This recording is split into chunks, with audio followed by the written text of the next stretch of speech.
Building a positive culture for teaching assistants and pupils at a Norwich Junior School. Introduction. This case study outlines an implementation plan that was constructed using the EEF's guidance reports on implementation and making the best use of teaching assistants.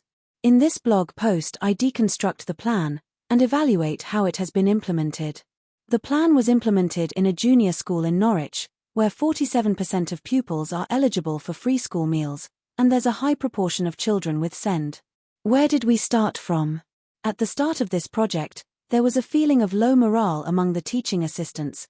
There was a sense that they were doing a lot of firefighting and following dysregulated children around. They felt unable to be proactive and to do their job as they wanted to. Where were we aiming for?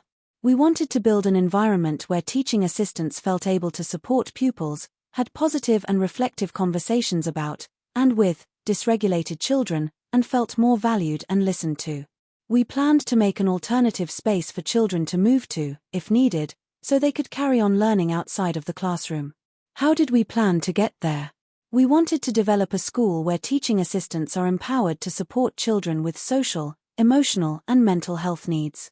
They would be equipped with scripts that help them to use positive language and approaches, even in stressful situations, and we would create alternative spaces for teaching assistants to move into, where they could work with children separately, when appropriate. To get here, we knew we needed to get people on side and help them to understand what we were doing and why.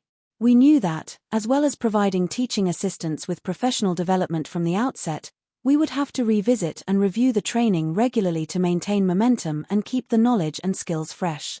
We also had to plan meetings with all staff, to establish what best practice would look like, and to develop resources like the scripts. Beyond this structural support, we knew that we needed to support the children themselves by providing them with a series of interventions that would help them to develop strategies when they were becoming dysregulated. We were also aware that, if we were to develop a separate space for the children to go to with teaching assistants, we needed to introduce the children to this area carefully, modeling expectations to them. How well did our plans work? After creating our implementation plan, we had a positive development within our school, when we recruited a new assistant head, working as our inclusion lead.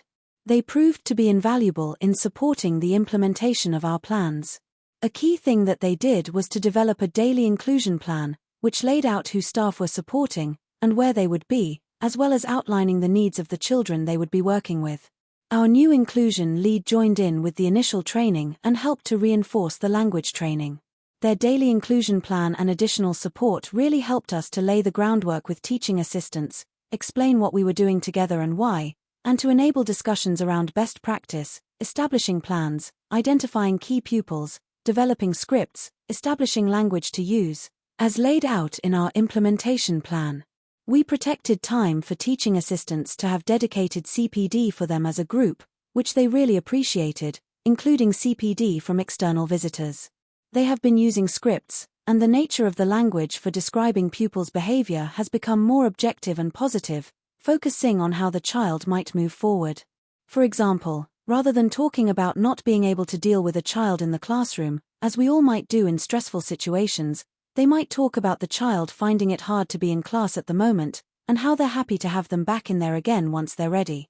Our next step is to help the children think about themselves and their behaviors more positively, and to help them articulate what they need.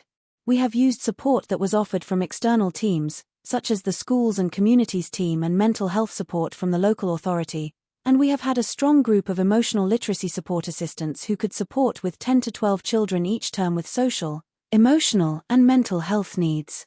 We have a program of support for families and carers, as well as focusing on the children in our school.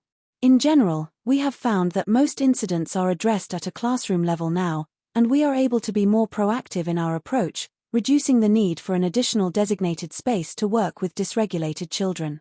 Having said that, we do use all the rooms we have to work with pupils away from the classroom when needed, and the daily inclusion plan really helps to structure this. In general, teaching assistants' morale seems to be higher, and an immediate measure of the success of this plan is that the corridors are much quieter than they were last year. Other measures, including exclusions and absence rates, are also encouraging.